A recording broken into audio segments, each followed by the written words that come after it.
Hello everyone, welcome back to our channel Login 8. In this video, I will guide you on how to log into Rayan Bank online banking.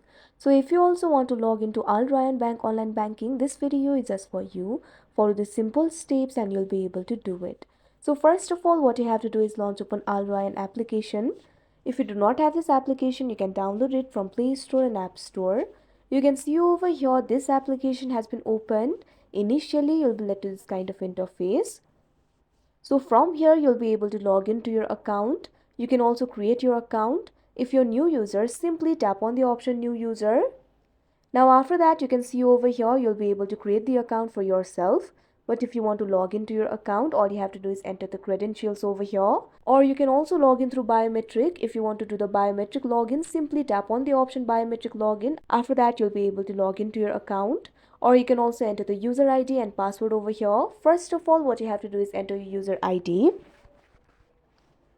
Now after entering the user ID, what you have to do is enter the password. Make sure to enter the correct password. If you've forgotten your password, simply tap on the option reset password. After that, you'll be able to reset it. Now after entering the user ID and password, what you have to do is tap on the login option that you can see on the screen. After that, you'll be able to log into your account. So that is how you log into Rayan Bank online banking. I hope you found this video helpful. Thank you for watching. Make sure to like, share and subscribe to our channel.